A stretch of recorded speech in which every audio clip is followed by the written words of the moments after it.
All right, we are at the top of the hour, and we're going to go ahead and get this started. Since we promised 1 hour, we're going to start on time and end on time. So I want to thank everybody for taking an hour out of their busy day to join us on this webinar, Leadership Survival Kit. I'm joined by two of my esteemed colleagues. I want to make a couple introductions. John Vanderslice, wave to everybody. John Vanderslice is the owner of Strategic Solutions Group in Medford, New Jersey. John brings us 25 years of multinational leadership and executive leadership roles with companies you may have heard of like DuPont, Dow, ExxonMobil, SAP, Coca-Cola, all prior to starting his Sandler business. Just like Tim and myself, we focus on helping our clients out with, their people, their process, their planning, and their execution. Tim Barry, wave Tim. Tim Barry started his sales and entrepreneur career when he was 14 years old to help pay his way through private high school. I knew him back then. He was much better looking at 15. But that being said, he also paid his way through college, and for the last 36 years has been in either entrepreneur roles or leading sales and management teams in both the B2B and B2C spaces. He's now co-owner of Sales and Management Results in Fort Worth, Texas. Pleasure to have both of you with us on this. My name is Jim Wilcox. I own Wilcox and Associates in Fort Wayne, Indiana. My background is very unique. I guess I fit the definition of serial entrepreneur, have started a number of businesses. My background is actually in clinical medicine, where I started and sold a very successful company back in that day. I bring to the table sales, management, and entrepreneur experience. So it's a pleasure to be here with my two colleagues, and I appreciate the people who've taken time out of their busy day. So gentlemen, let's go ahead and jump into this leadership survival kit. So as we think about the times that we're in, it's important that we all come together, and this is really one of the big reasons why we're doing these webinars. We want to be able to pay forward and give not only to the people that have supported us as clients and our circles of influence, but really to people who are out there struggling. So one of the things that we want to ensure that we do on this webinar is make it interactive. So find your chat buttons. When you look at your screen, if you move the mouse, you'll have an option to find the chat, and want to be able to have this be interactive. So some of you have already done that. Some of you are talking in the chat, so feel free to have that exchange in the chat as well. The first thing that we want to ask is, what is your number one struggle as a leader right now as we find ourselves in this crisis? What is the number one thing that's on your mind? Another way to look at this is, what's the number one thing that led you to spend an hour with us? Go ahead and type that in the chat right now. Want to get a couple of thoughts and ideas going here. Part of the reason for doing this, John, we talked about this yesterday. It's really important to share, because the things that I'm feeling might be the same things that you're feeling. Is that fair, John? Yeah, I think it's fair. I know it's the same for you and Tim and probably most people on the call. We're getting so many reach outs. It's interesting, the quote we say, everybody's in the same boat, right? And I had somebody turned that for me last week and said, we're not all in the same boat, but we're in the same storm. So struggles are going to be different, some more difficult than others and different. So, things that one leader or I may be struggling with is not going to be the same. People have different fears. So yeah, so what do we got here? Scared clients. Okay. Scared clients. Adam G says, to strengthen and grow my own leadership abilities personally and professionally. I really appreciate that. And it's funny, we were talking yesterday as we were, Tim and John and I talked about this webinar that we're doing. And I said, it's funny, whenever we, and I think you guys will agree as you did yesterday, whenever we talk to sales professionals, we ask them the question, if you could wave a magic wand over your territory, what's the one thing that would change in terms of, your own behaviors? And they would say, my gosh, I'd prospect more. And if we ask the same question of managers, right, and you say, hey, from a management or a leadership perspective, if you had more time and you could wave that magic wand, the one thing that leaders would say is, I would coach my people better, or I would spend more time developing my own professionalism. And so I think that's really interesting. And Adam, thank you for being on this webinar. We do hope that, you get a couple takeaways from this. Direction with lead generation, as my team's primary methods have been put on hold with the shelter in place. That's very interesting because this has created a new norm for us that, we're going to talk about. How do I educate our staff without scaring them? Taking care but not panicking. Appreciate that as well. Amy says, finding work and projects as companies are shut down, no budgets, pulling projects back in-house and not outsourcing anything. Absolutely. So as we have talked to our clients, we're finding there's really one of a couple scenarios. Times are really bad, right? And we've got to manage through that and lead through that. The other side of that is some companies, even companies that are on this webinar, are excelling, right? They've found opportunity in this scenario that we're in, and they are really taking off. Doug responded, we've downsized, closed some locations, had to reduce workforce. Struggle now is how to use this time to prepare, make key improvements, et cetera. We want to be in a position to grow rapidly as we come out of these crazy days. And I think that is absolutely key.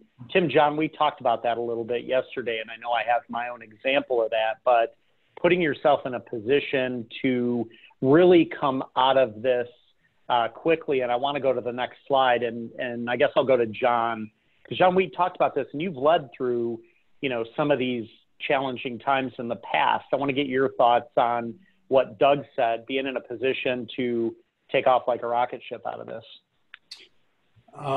Yeah, so I've been fortunate or unfortunate enough to have been through this at least probably 4 times. I mean, we had challenges in 1987, 2001 with 9/11, certainly 2008. Now we're going through with this situation. And what we know for sure, and this is important because a lot of times we react to what we see and what we hear, and reacting is emotional, and responding to this situation is what gets us out of these situations. All crises, as this slide says, is temporary. History tells us that time and time and time again. So it's very, very important that you believe that. What I experienced, I'll give you the most recent example. In 2008, I was with a multinational chemical company. We had 46,000 employees. We did $28 billion a year in sales. And we took the approach that, knowing that all crisis is temporary, we invested a lot of money in kind of getting our ship in shape, so to speak. We trained our team. We looked for gaps in skills. We looked at how we could hire better. We looked at strategies and tactics. We really used it as an opportunity to sharpen the saw. Things that we didn't have in place, we put in place. We identified key markets that were really important and how we wanted to focus. And it was a bit counterintuitive because we spent quite a lot of money, and we also spent a lot of time and effort. But here was the thing: when we came out, and the Germans, it was a German company, it was the crisis years. And when we came out of it, we came out at an extremely steep incline, much more so than several of the other companies like ExxonMobil and Dow Chemical and DuPont, because we were prepared, and we gained massive market share. We ended up at number 1 or number 2 in every market we served, and that was not easy because we had tough competitors. But here was the big difference, and this is a choice for everybody on this webinar. Some companies did what I called the duck and cover. They said, okay, this is temporary. We know it's going to change. Let's just stay fast. Let's save money. Let's protect what we have, and it'll clear up, and then we'll figure out what we're going to do once we see the new landscape. Those companies we blew by them. It took them very long to recover. It had a lasting impact on the business and the people. So I would say to you now, the worst thing that you can do is squat or stand still. You have to look for what is working, leverage it, look for opportunities now and opportunities in the future, because crisis is temporary. I'll give you one more piece. I was talking to actually an NFL football coach last week, and he had a great quote. He said, every season of adversity has an expiration date. This will have an expiration date. When that date will come, we don't know. But right now, we have a clear choice. We're going to live in the basement and cover our head, or we're going to use this time to build our skill set, figure out how we can help, and we'll come out of it much better than when we went into it. But it is a choice, and it's our choice. It's not the marketplace's choice. Is that fair, Jim? Mm-hmm. Yeah, I love that. Thank you for sharing that. Tim, do you have thoughts on crisis being temporary? Yeah, I think, you know, there's two types of business people, and I've shared this with a bunch of my clients. And there's the opportunity to be one or the other, but the reality is that you can you can play to not lose. And yes, there's going to be an impact globally and nationally and individually from this coronavirus fiasco is what it is. It's a tragedy, but we can either play to not lose, or we can plan to win. And you do that by taking action, you know, looking at your processes and moving forward. I think the great Wayne Gretzky, the greatest hockey player that there ever was, once said that he doesn't chase the puck, he goes to where the puck is gonna be. And so now we have an opportunity when our competition is laying down with their blankets up to their eyeballs, waiting for this thing to pass. And the people that are going to gain market share, like John, when you were running the German company, now is the time to evaluate processes and launch. So when the smoke does clear, when things go back to normal, and it's gonna go back to normal, you come out of the gates at Mach 3 when everybody's, you know, still standing out in their front yard with the fuzzy slippers on, trying to figure out what the heck just happened. So. Yeah, and I'll add my story to that really quickly. At the bottom, if you look at either of these graphs, in the spring of 2009, I was working for a company in town. A lot of people on this webinar that know me know the company, and I credit the owners at that time for making a bold move, and that was really investing in their sales team at that time. And people thought we were absolutely insane for spending money on training. Nobody was spending money on anything. And we were actually having, you know, a difficult time finding net new clients. But, you know, they invested in that time, whether they had a crystal ball or whether they were taking a big gamble. I suspect it was the latter, but it was a smart gamble on really investing in themselves and saying, hey, we're not ducking anymore. We're going to double down on these efforts, and we know that we can come out of this. And our growth mimicked the right side of both those graphs, right? We shot up hockey stick style growth. So now is the time, whether you invest with a company, whether you invest with yourself, but now's the time to spend that time. As I mentioned earlier, salespeople want more time to prospect and managers want more time to coach. Guess what? We have time to do both those things now. So keep that in mind, in addition to the fact that this crisis is temporary. So one of the things in Sandler and what we train our clients on is really owning the things that we can control. And for us, it comes down to three things. And this is also, if you're a Sandler client, this will be very familiar to you. This is the lens by which we view success. And success comes down to those three things that we can control. Number one, it's our attitude or our mindset, right? It's what we wake up with every day and how we interact with that mindset. And we're going to talk a little bit more about that as we go along. So really owning our mindset and making sure it's the right mindset. Number two, it's our behaviors. And behavior is doing the right thing at the right time with the right frequency. And behavior and attitude are interrelated, right? My behaviors support my attitude, not the other way around, right? Our attitude can drive our behaviors, but if our attitude's in the wrong spot, we've got to do something different to bring about, the attitude that's going to help us win at the end of the day. And then there's our technique. It's how we go about doing those behaviors. It's how we go about our mindset and our attitude. And there's a lot of technique out there, but those are the three things that we have absolute control of. Tim, John, I'd like to get your thoughts on, the Sandler success triangle and, your take on BAT. John, if it's all right, I'll jump in here. The interesting part is there's a lot of analogies that you can use with this whole behavior, attitude, technique triangle when it comes to getting healthy. And I remember because about 11 years ago, I was about 52 pounds heavier than I am right now. And I remember starting and wanting to get involved with an exercise program of somehow. So my attitude was sort of like I didn't want to get out of bed and I didn't want to do this stuff early. So my behavior, was lacking. And so I ended up with those results. The interesting thing is I decided at some point I was going to start executing the behavior of working out every day. And the interesting thing is that my brain ended up following. So my attitude improved. And during that process, I got better and better and better at it. And it took me a year, but I ended up losing 52 pounds doing that. Now, the parallel to business is exactly that. It doesn't matter what it is you're doing. It doesn't matter if you work for a furniture company, a nonprofit, or a B2B, it doesn't matter what it is. If you make the choice to execute behaviors, your attitude will follow. You'll feel good as you get that dopamine rush for executing stuff, and your technique actually follows. So those are my thoughts on that. Yeah, really simply, and it's counterintuitive.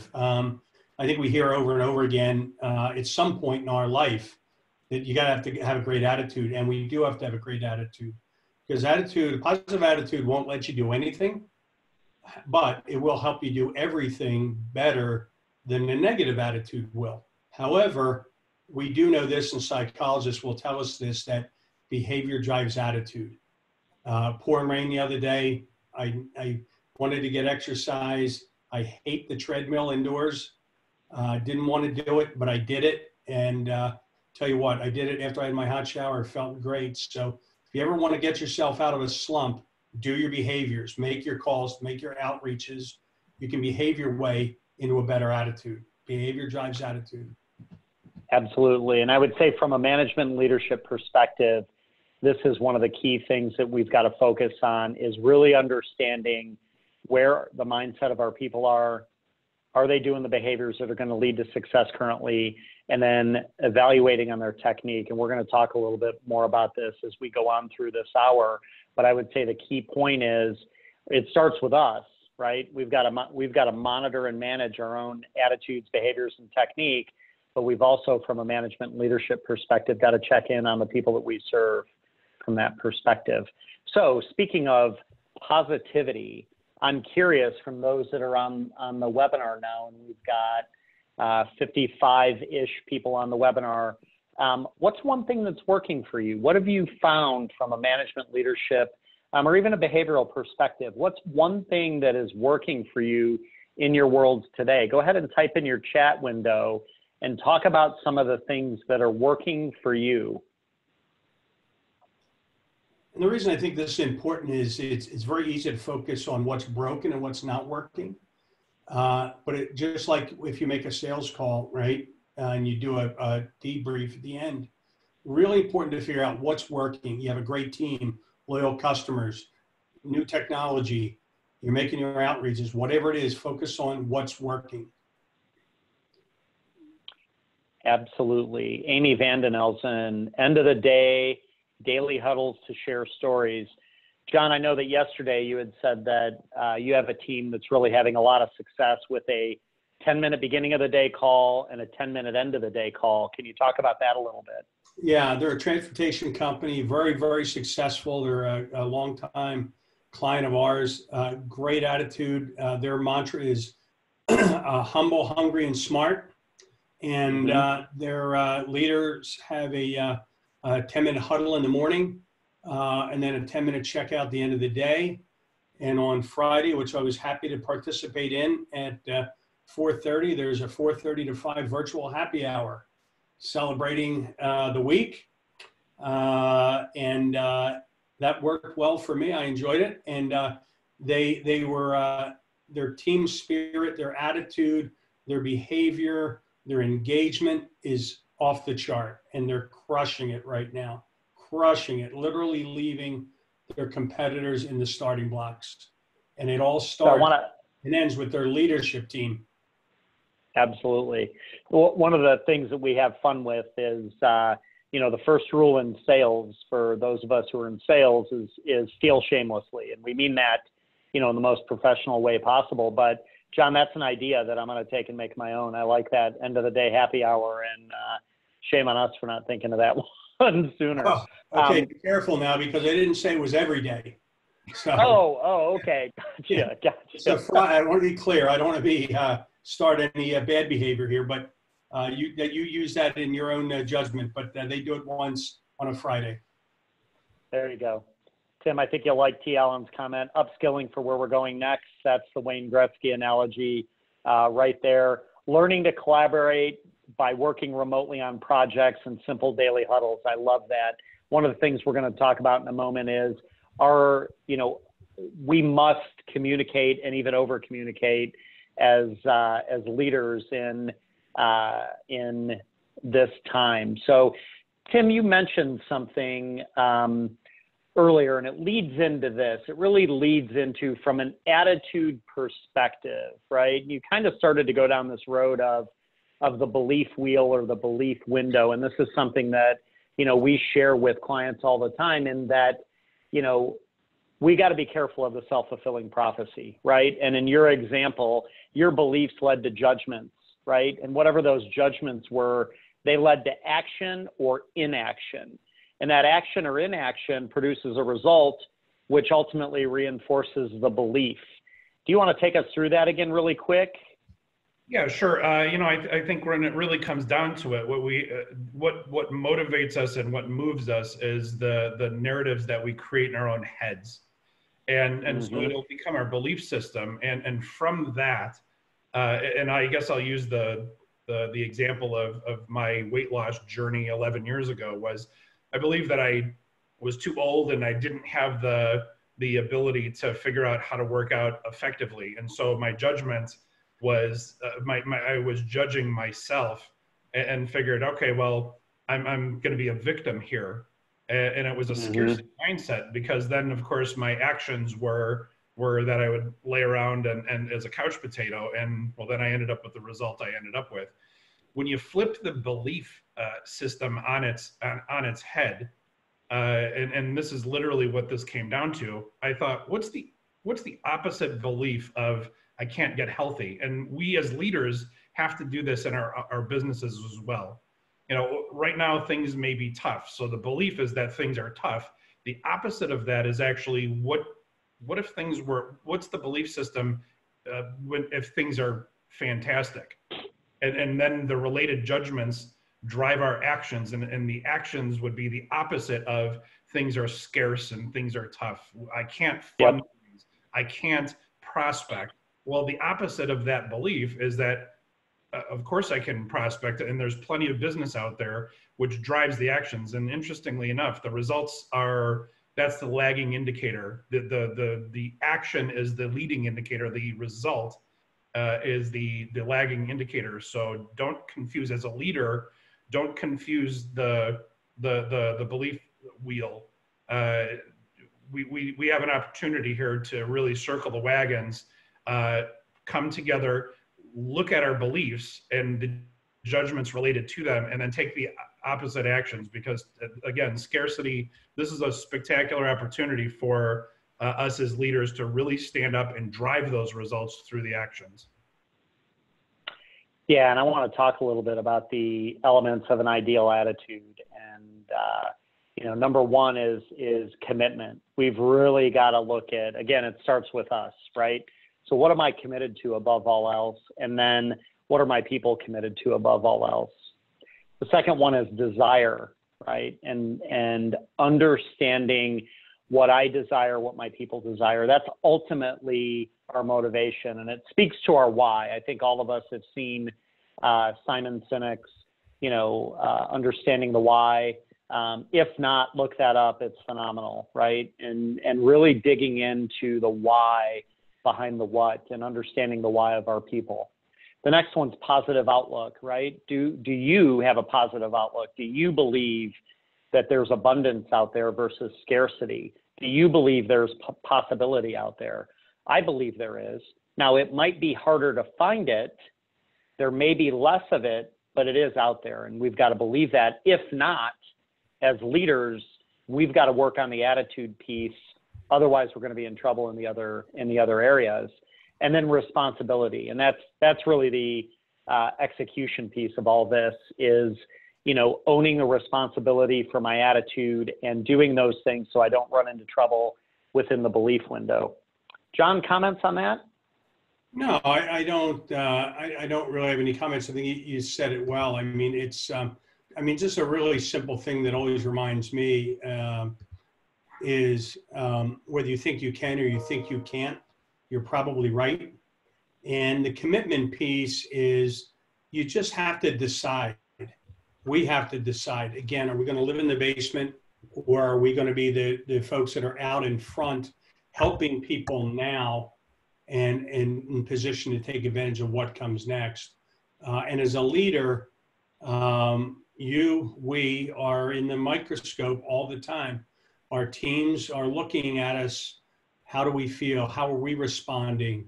Are we negative? Are we, talking about the latest, Corona update? Or are we looking forward looking?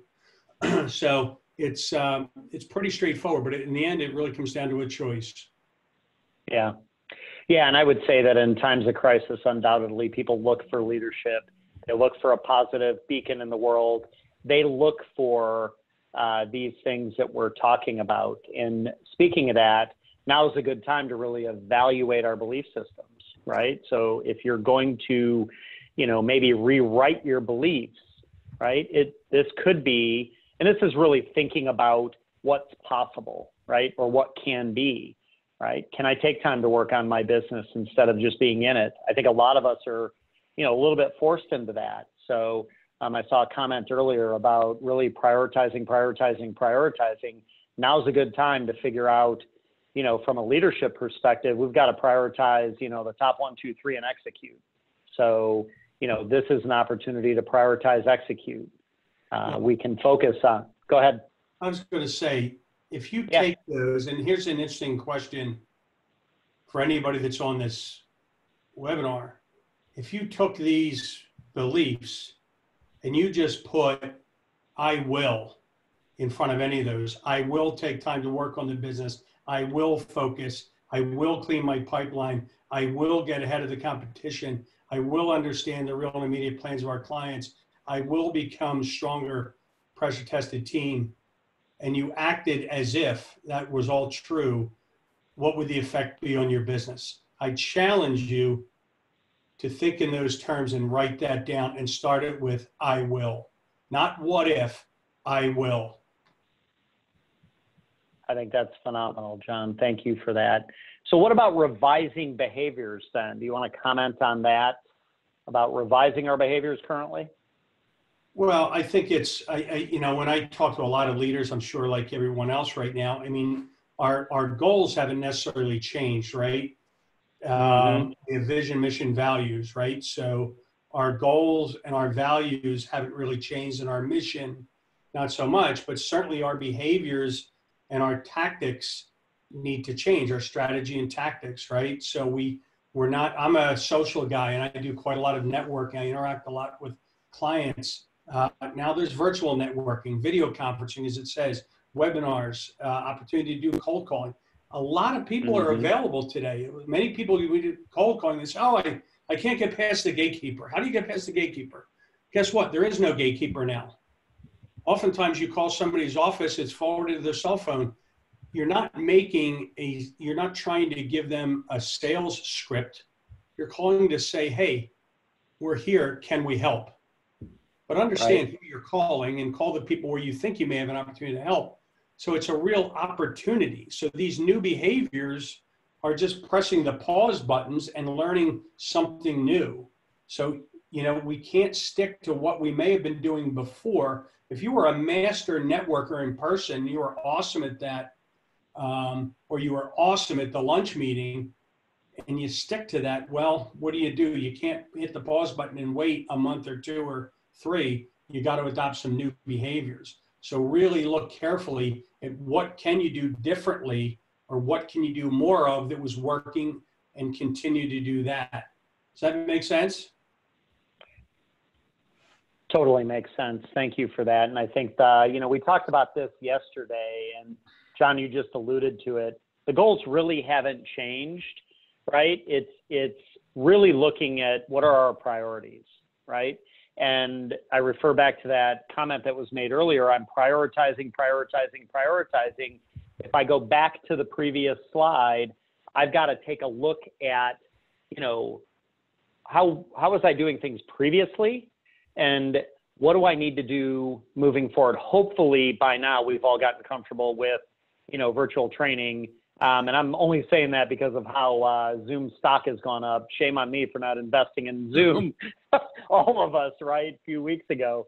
But hopefully we're all getting very comfortable with that, and we're running meetings that way. I've already talked to a couple clients, and we had this discussion, you know, weeks ago about maybe we should be using technology like this to better qualify. I have another client who actually moved to that, and they were in the process of kind of doing A/B testing on that, and they coincidentally were just ahead of the curve on that, and now they're rolling forward. So they've reevaluated their behaviors, reevaluated their priorities, and they're executing at a high level. So we can't help ourselves but to train and give. It's what we do. I want to take a moment and talk about KARE. John and Tim know well that KARE is something that we train every client on, and KARE is a process for client segmentation with a couple of very important outputs of it. And so for those of you who are on the webinar, I'd like you to really just take a couple notes right now, because this will be impactful for you. I'm going to start out by saying, you know, the things that worked in Q1, are, if we do the same thing, we're going to run into trouble, right? We are going to be in trouble. So we've got to reevaluate how we are going about our strategies. So, you know, our gift to you in this is really giving you an overview of KARE and what it is. So we start out by looking at the attributes of clients that we want to keep, attain, recapture, and expand. So what do those clients look like, right? How do I know my very important client that I want to retain for the long term? What are the attributes that they have? How about clients that I want to go get, right? What's the bullseye of my ideal client? And by walking through this exercise of talking about the attributes of clients that I want to go get, I start to develop my ideal client profile. And if you don't have an ideal client profile now, take the gift that you've been given in time and figure it out quickly. What is my ideal client profile? Because you want to be able to spot them the moment you see them. Attributes of clients that you want to recapture. These are clients that maybe they were major clients in the past. They've left for whatever reason. Now there's an opportunity to maybe go back and start up a conversation again. And then clients where there's an opportunity to expand business. So the first step is understanding the attributes of the clients that we want to keep, attain, recapture, expand. Tim, John, did I miss anything in that? No. No, I think you can also apply this not just to the clients, but, you know, look at your own, you know, we as leaders can look at our various teams, and we can even KARE our teams. And that's the good news. As leaders, this is not just a one-trick pony. The KARE model is not a one-trick pony. We can use this even to lead. You know, what are the processes that we need to keep? What new ones do we need to attain? How about expanding ones that we started but haven't quite figured out the way through? And then recapture, you know, it could be stuff, you know, what relationships do we have the opportunity to recapture and re-strengthen and bring back into alignment with, with the company or department goals? Absolutely. Awesome addition there. I appreciate that. Step 2 in our KARE model, as it pertains to our businesses, maintaining and growing our businesses from a leadership perspective, is helping to develop the behaviors, right? And we recommend that you co-create these behaviors around the keep quadrants.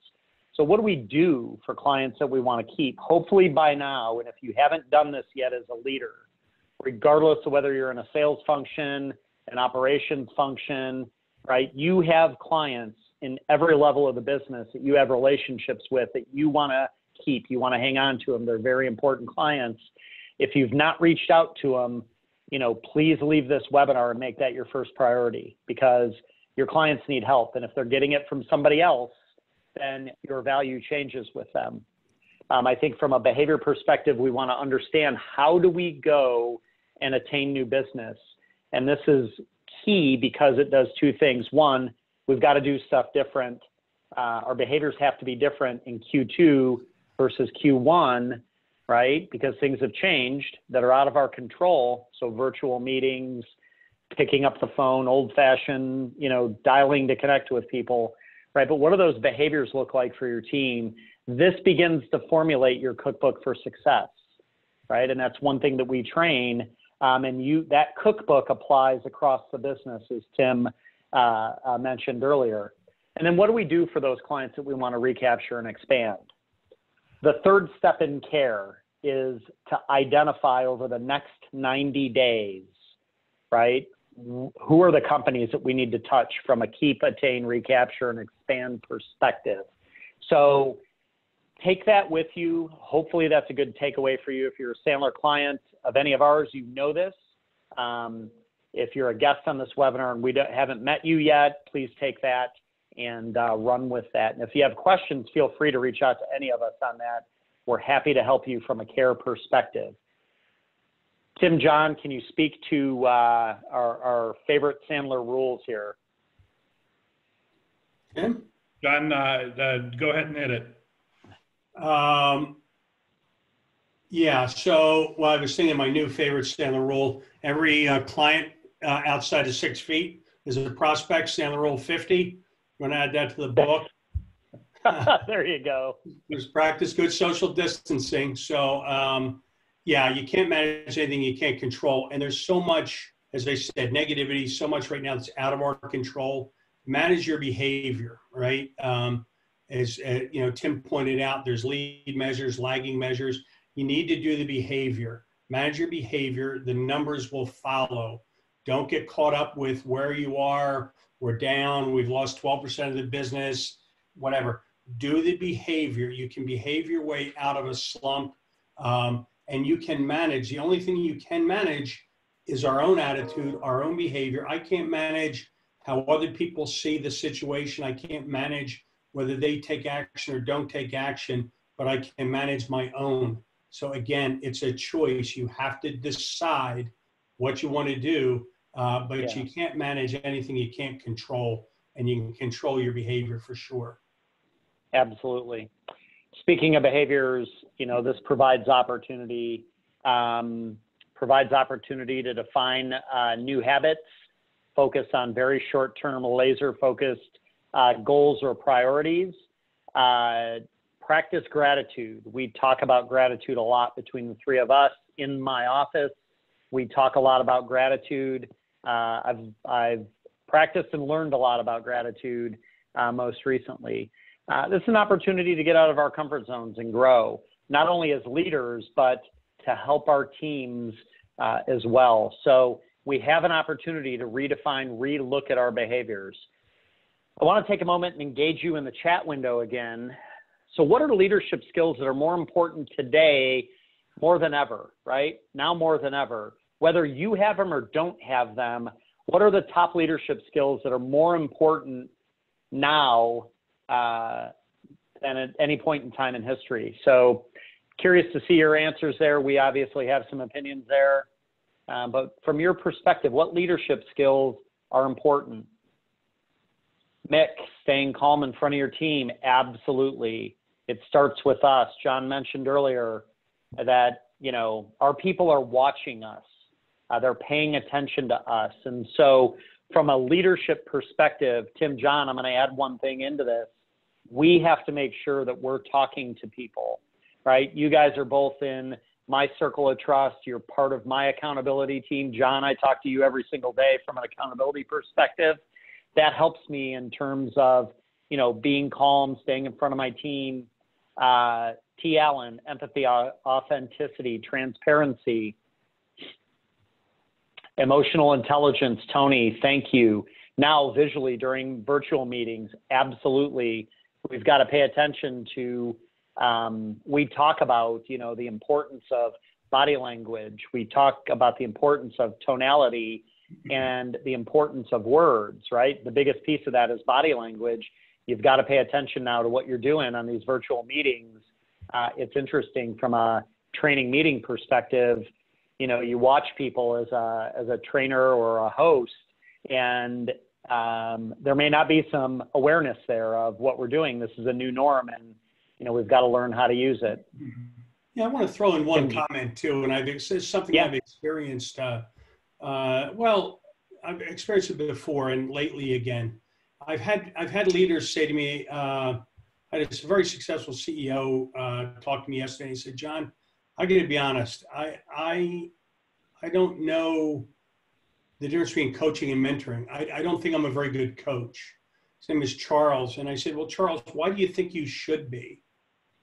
He happens to be in the healthcare space, very complex. I don't know his world at all. Jim, you come out of that world. If somebody needs a heart transplant, I am not the guy to call. That's not my skill set. But so many business leaders and leaders will apologize and say, "I don't know how to do that. I don't know how to run an effective coaching session. I don't know how to hold my team accountable. I'm not really sure what questions I should ask." And my answer is always the same. Why do you think you should know that? It's a skill set. It is a skill set that as a leader, when you own a business or take that leadership role, nobody drops off your skill set. You've got to go get it. So don't feel bad if you don't have it, but seek out how to learn how to do that.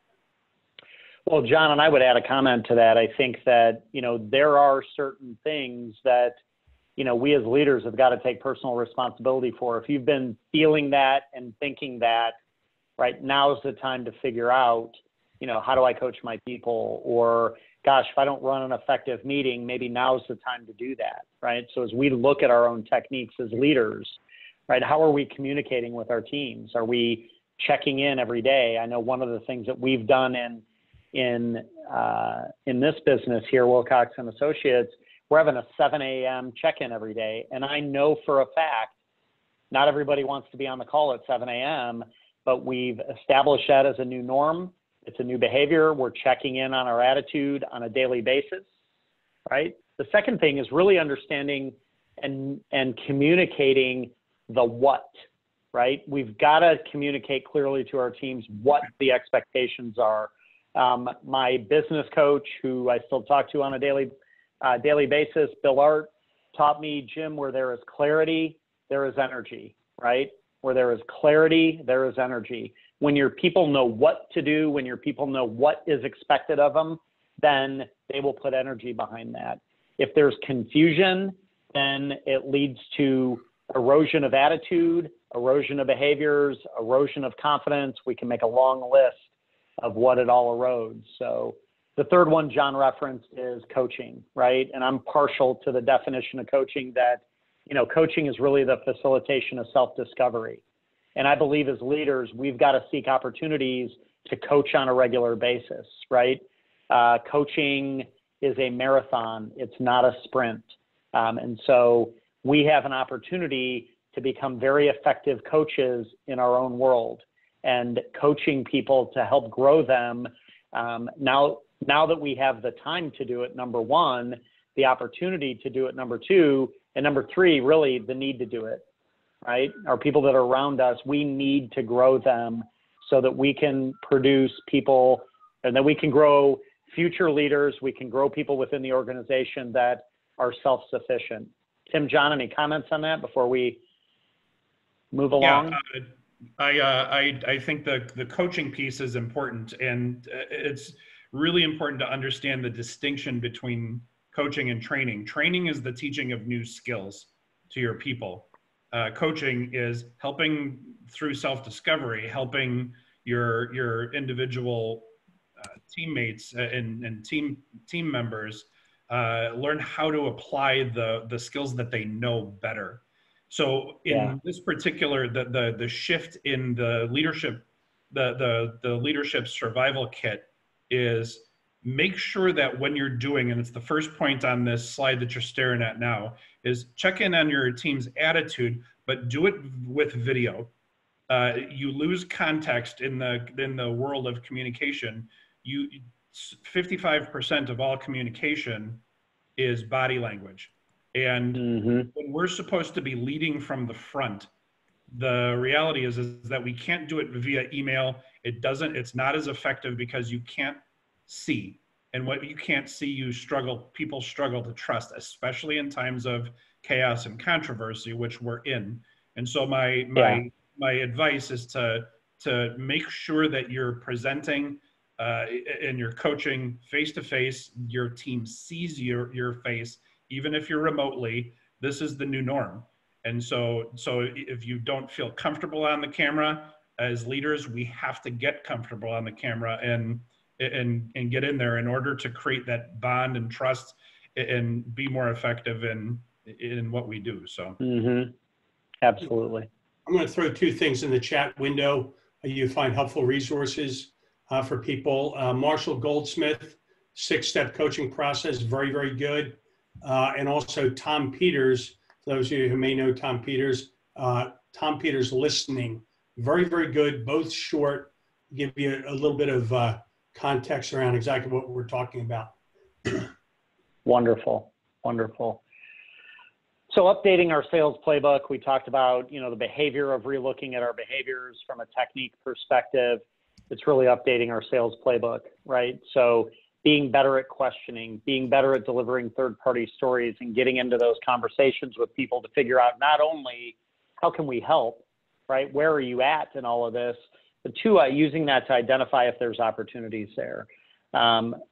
Setting strong, mutually agreed upon agreements, understanding and executing at a high level on our elevator pitch, right? Objection handling, decision timelining, setting clear futures, right? Really putting an update to our sales playbook at this time will help us in terms of executing on behavior and technique. We spoke earlier about the need to communicate and even over communicate, right? With our teams first, we can build social capital by giving and listening first, right? If you're a leader that, maybe you've not been so good at this in the past, or you want to develop these skills, now's the time to do that. Practice giving, practice listening with your team first, and set an example for them to go out and do that with your customers, your clients, right? The prospective clients that are out there. Build your relationships by staying connected. Hopefully you've gone out and reached out to those people that are most important to you. Stay connected with them, provide them value. You build authority by adding value in the conversation. I've said to John and Tim yesterday, I think there's a window for reaching out to people and establishing that connection, right? If you haven't done that yet, your competition's probably doing it, but you can build authority by bringing value. And then you can build intimacy by being vulnerable, right? By really getting into deep conversations with people about where they're at, how they're moving forward, what their needs are, et cetera. So back to the chat window, based on we're 49 minutes into this, so hopefully you guys are getting takeaways out of this, but what's one key takeaway that you've heard today that you can actually put to use? Take a moment and type in the chat window, and we'll discuss a couple of those. As you're doing that, make sure that you look at John's links that he's put into Tom Peters and Marshall Goldsmith's content there. Those are wonderful, wonderful resources. But what's one thing that you've taken away so far today?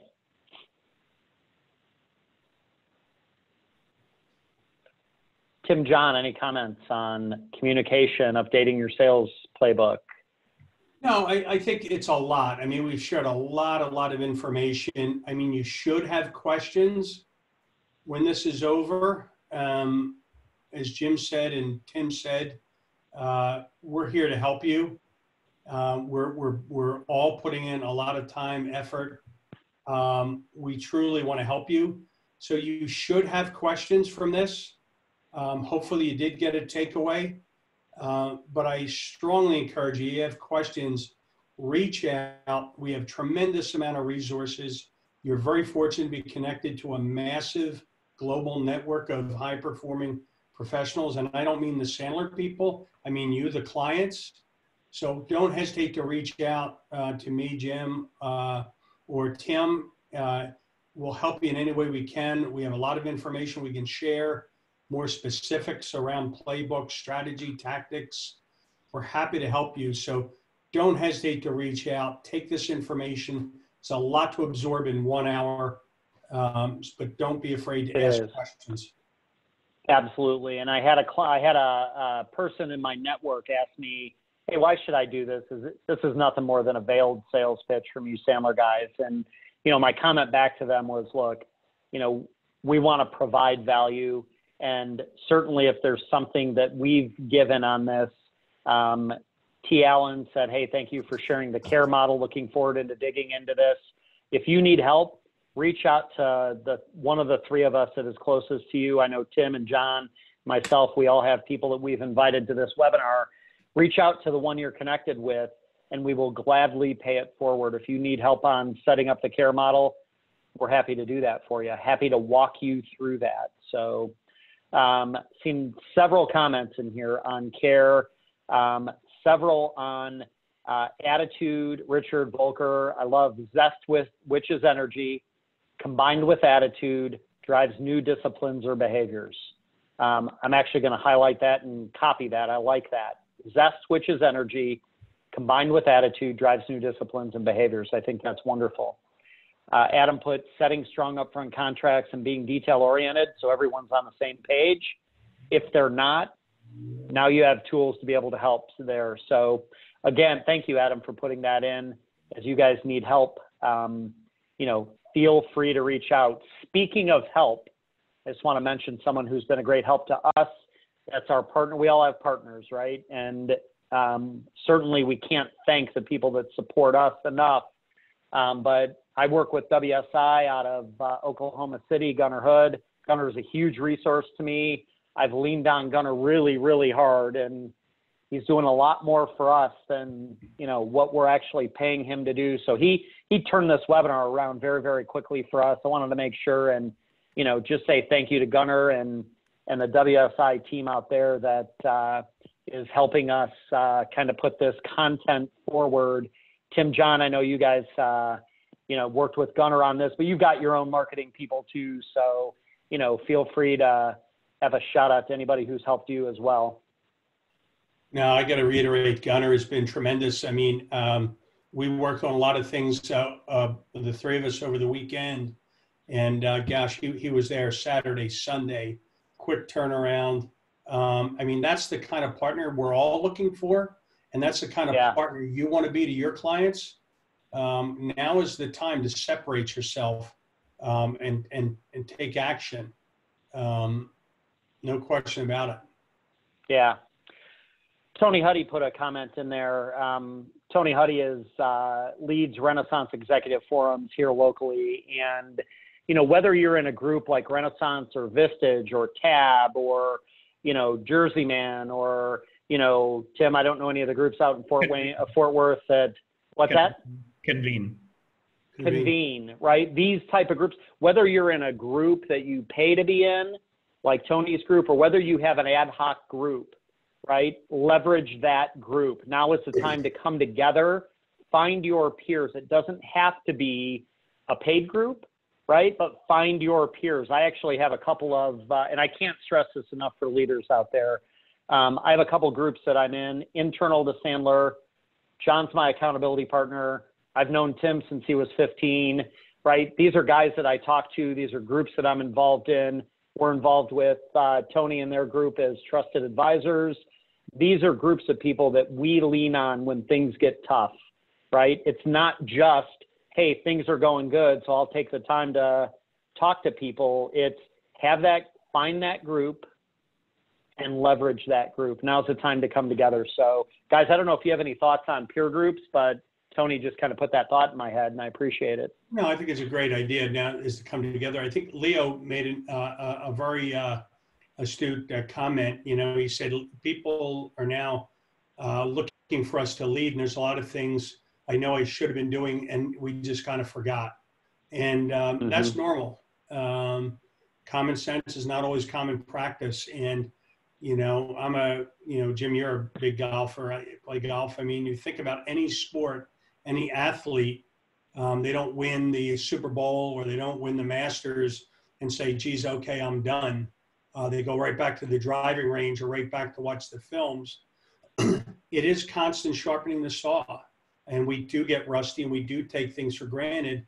And that's why this time is even more important. It gives us an opportunity to sit back and think, as Jim pointed out, to work on the business, not in the business, gives us that opportunity. I think Larry Cohen may be on this call. Larry runs a very successful insurance company. He's been doing it a long time and he's great at it. And some things that he's done this year where he pulled himself out of the business, was able to focus on the business and made some big changes. Yeah. I think so we got about four. Oh, go ahead, Tim. As I think about, you know, this particular webinar, I just want to encourage the leaders that have decided and chosen to invest in themselves and in their businesses by attending this thing to, it's okay to be scared. Like, the world's in an uncertain place at this point, and there's no question about it. But I think the challenge for us is to remain calm, have the perspective and the emotional, intelligence to keep this thing together and lead from the front. The good news is that all bets are off. The rules, the old rules and the old way of doing business is done. And we have the opportunity to make a choice. This is your red pill, blue pill. This is like the Matrix, team. We have the opportunity to stay in the Matrix, pretending that we see the woman in the red dress, or we can actually see the Matrix for what it is. And the challenge you have to ask yourself is, are you willing to blow up and challenge your norms? Are you willing to lead from the front? And it's going to take guts. And the good news is that we're here to support you in the endeavors that you've got as you go through this time, and you'll have, you'll maybe need a coach, or if you don't have one, find one. But just remember this: the greatest golfers on the planet all have coaches. The greatest business leaders on the planet all have coaches, and so coach your people. Yeah. And remember, you don't operate in it may be lonely at the top, but it's not alone at the top. Perfect. Yeah, I'll make one comment to that, and then I'll give John the last word as we wrap up here. We do something, and hopefully this is a gift to those who have hung on for an hour, right? We do something in this business twice a year that, I learned from one of your old mentors, Tim, and twice a year we get together and we have what we call a creative destruction meeting. And we take the business and we start with a clean whiteboard and say, okay, this many years in, based on what we know and based on the current environment, how would we start this business over from scratch? And we draw it out. And now is a wonderful time to do that exercise, right? We've thrown a bunch of stuff at you that you can do, right? And there's probably some priority to it. I would say checking your attitude, your behavior, and your technique, probably priority one. But you can sit down with a blank slate now as you look at your playbook and, just start from there and say, based on what I know now, based on our new norms, how would I run this business today? And if there are wonderful ideas out there that you come up with, then ask yourself why you're not doing it today, right? And that is something that you can use and walk away with today. John, last words before we sign off on this webinar? No, I think, again, I think it's a lot of information, and I applaud you for being on to do this. Obviously, you're interested in growing your business and having a strong organization. We are here to help. So don't be afraid to ask those questions, but you have to have the belief that, again, I'll go back to the quote by John Harbaugh, every season of adversity has an expiration date, and we all get to choose how we're going to approach that. Do we want to live in the basement, or do we want to get out and we want to figure out how can we be better, bigger, stronger, take advantage of the opportunities today and the things that come, and mind your attitude and those of others. A lot of people struggling right now, and you want to be a source of help. Nobody's selling anybody anything. We're here to help. Right. Okay? Right. All right. Thank you, everyone. We're going to sign off on this Thanks, webinar. guys. As we're signing off, make sure you go to sandler.com/sell. There are a tremendous number of resources available to you there. If you do not get that link, reach out to Tim, John, myself, and we will provide you with whatever information that we can share with you. Have a great day, everyone.